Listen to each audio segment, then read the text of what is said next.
Shri N Subhash, ഇത്തരം കേസുകൾ വരുമ്പോൾ നമുക്കറിയാം പ്രകടമായിട്ട് എന്താണ് നടന്നത്.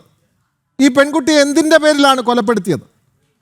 മതം മാറാത്തതിൻ്റെ പേരിലാണ് ഇഞ്ചിഞ്ചായി തല്ലി കൊന്നത്. ലാപ്ടോപ്പ് കൊണ്ട് തലക്കടിച്ചു കൊന്നു എന്നൊക്കെയാണ് ആദ്യം വന്ന വാർത്ത. പക്ഷേ പോസ്റ്റ്മോർട്ടം റിപ്പോർട്ട്, അതേപോലെ തന്നെ ശരീരത്തിലെ പരിക്കുകൾ പരിശോധിക്കുമ്പോൾ കാൽപാദം മുതൽ തല, അതായത് ശിരസിൻ്റെ മുകൾ ഭാഗം വരെ ക്രൂരമായി മർദ്ദിച്ച പാടുകൾ കാണാൻ കഴിഞ്ഞു എന്നുള്ളതാണ്. മതം മാറാത്തതിൻ്റെ പേരിലാണ് ഈ കൊലപാതകം നടന്നത്. പക്ഷേ അന്വേഷണ സംഘത്തിന് അല്ലെങ്കിൽ പോലീസിന് ഇതങ്ങോട്ട് തുറന്നു പറയാൻ പറ്റുന്നില്ല. എന്താണ് അതിൻ്റെ ഒരു തടസ്സം? എന്താണ് ലവ് ജിഹാദ് എന്ന് പറഞ്ഞാൽ? ഇവിടെ എന്തെങ്കിലും ഭൂമി ഇടിഞ്ഞു വീഴുമോ? ശ്രീ എൻ സുഭാഷ്. അല്ല, പൊതുവേ ഈ ലവ് ജിഹാദ് എന്ന് പറയുമ്പോൾ അത് ഒരു പ്രേമം എന്ന പേരിൽ ഒരു മതപരിവർത്തനം എന്നുള്ള തെറ്റിദ്ധാരണയോട് കൂടിയിട്ടാണ് സംസാരിക്കുന്നത്. അതല്ല, ഇവിടെ ഇപ്പോൾ പ്രേമം നടിക്കും, സ്നേഹമുണ്ടെന്ന് പറയും, അതിനെ തുടർന്നിട്ട് എന്താ ചെയ്യുന്നത്? ഇവരെ വശീകരിക്കും. വശീകരിച്ചതിന് ശേഷം ഇവരുടെ ഇംഗിതത്തിനനുസരിച്ചിട്ട് അവരുടെ ഇച്ഛയ്ക്കനുസരിച്ച് പ്രവർത്തിക്കാൻ ഈ പുരുഷൻ ആരാന്ന് വെച്ചാൽ അദ്ദേഹം പ്രവർത്തിക്കും. അതിനുശേഷം അദ്ദേഹത്തിനെ ഇവർക്ക് വിധേയമാക്കിയതിന് ശേഷം പടിപടിയായി വിവാഹം കഴിച്ചോ കഴിക്കുന്നതിന് മുമ്പെയോ മതപരിവർത്തനം എന്ന് പറയുന്ന ഒരു ഹിഡൻ അജണ്ട, അതായത് ഉള്ളിൽ ഒതുക്കപ്പെട്ട ഒരു വികാരം, ഒരു മതവികാരം ഇതിനുള്ളിലുണ്ട്. സ്നേഹം എന്നതോ പ്രേമം എന്നതിൻ്റെ അപ്പുറത്തേക്ക് ഇതിൻ്റെ ആത്യന്തികമായ ലക്ഷ്യം ഒരു മതപരിവർത്തനമാണ്. ഇല്ലെങ്കിൽ സ്നേഹിച്ചു രണ്ട് പാർട്ടികൾക്കും രണ്ട് സമുദായത്തിൽ വിവാഹം കഴിച്ച് ജീവിക്കാൻ പ്രശ്നമൊന്നുമില്ല. അങ്ങനെ ജീവിക്കാൻ എന്നുള്ള രീതിയിൽ ആദ്യമൊക്കെ സമ്മതിച്ചാലും ഒരു പരിധി കഴിഞ്ഞതിന് ശേഷം ഈ കുട്ടി തന്നിൽ നിന്ന് വിട്ടുപോകില്ല. ആ അവസ്ഥയിൽ ഈ കുട്ടിയെ സ്നേഹിച്ച് അല്ലെങ്കിൽ വശീകരിച്ച് അല്ലെങ്കിൽ ഭീഷണിപ്പെടുത്തി സമ്മർദ്ദത്തിലൂടെ അല്ലെങ്കിൽ സ്വാധീനിച്ച് അതിലെത്തിക്കഴിഞ്ഞാൽ പതുക്കെ ആ സ്വഭാവം അങ്ങ് മാറും.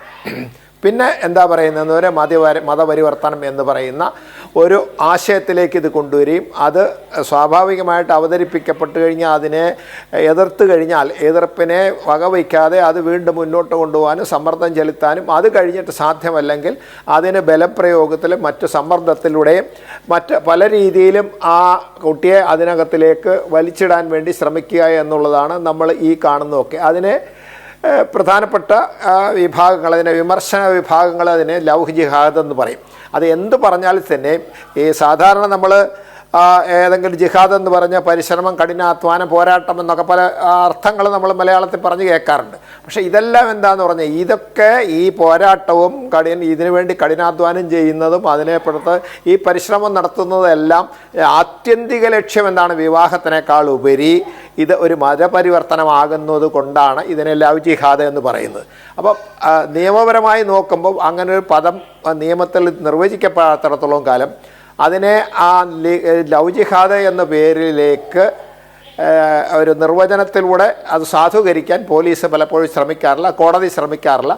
ഇതെല്ലാവർക്കും അറിയാം ഇതാണ് ഇതിൻ്റെ യാഥാർത്ഥ്യമെന്ന്. ആ യാഥാർത്ഥ്യത്തെ ഉൾക്കൊണ്ടുകൊണ്ട് അത് അതിൻ്റേതായ അർത്ഥത്തിലും വ്യാപ്തിയിലും അവതരിപ്പിക്കുന്നതിന് പകരം ഇതിന് നിയമപരമായ അല്ലെങ്കിൽ ലിംഗ്വിസ്റ്റിക്കായിട്ടുള്ള ഇതിന് ഒരു അർത്ഥം അതിലില്ല, അതിന് മാനങ്ങളില്ല എന്നുള്ള രീതിയിൽ അതിനെ വ്യാഖ്യാനിക്കപ്പെടുന്നത് കൊണ്ടാണ് ഇതിനെ സംബന്ധിച്ചിടത്തോളം അംഗീകരിക്കാൻ ഒരു വിഷമം ആകുന്നത്. പക്ഷേ എല്ലാവർക്കും അറിയാം ഇതാണ് എന്നുള്ളത്. പക്ഷേ അതിനൊരു പദവൽക്കരണം ഇതിനായിട്ട് കൊടുക്കാൻ മടിക്കുന്നു എന്നുള്ളത് കൊണ്ടാണ് ഇത് പോലീസിനും അതിനൊരു സംശയ നിലയിൽ വരുന്നത്. അങ്ങനെ വന്നു കഴിഞ്ഞാൽ അത് വർഗീയ ഛായ അല്ലെങ്കിൽ ഏതെങ്കിലും വർഗത്തിനെ എന്തോ ഹിംസിച്ച് കളയാവുന്ന രീതിയിൽ എന്തോ പ്രവർത്തിക്കുകയാണ് പോലീസെന്നോ അല്ലെങ്കിൽ കോടതി എന്നുള്ള തെറ്റിദ്ധാരണയുടെ അടിസ്ഥാനത്തിലാണ്. ഇത് സത്യമാണ്. ആ സത്യത്തിനെ തമസ്കരിച്ച് കൊണ്ട് ഇത് അല്ലാത്ത രീതിയിൽ ചില ആൾക്കാരെ, ഇതിന് താല്പര്യമുള്ള ആളുകളെ, പരിവർത്തനത്തിന് താല്പര്യമുള്ള ആളുകളെ വെള്ളപൂശാൻ വേണ്ടി ചെയ്യുന്ന ഒരു അഭ്യാസ പ്രകടനം എന്ന് മാത്രമേ എനിക്കിതിനെപ്പറ്റി പറയാനുള്ളൂ. അതെ, ശ്രീ എൻ സുഭാഷ് ബാബു, അദ്ദേഹം റിട്ടയർഡ് SP ആണ്. കൃത്യമായി എന്തുകൊണ്ടാണ് പോലീസ് ഇക്കാര്യത്തിൽ ഇങ്ങനെ മൗനം പാലിക്കുന്നത് എന്നതിന് കൃത്യമായ ഉത്തരമാണ് അദ്ദേഹം നൽകിയത്.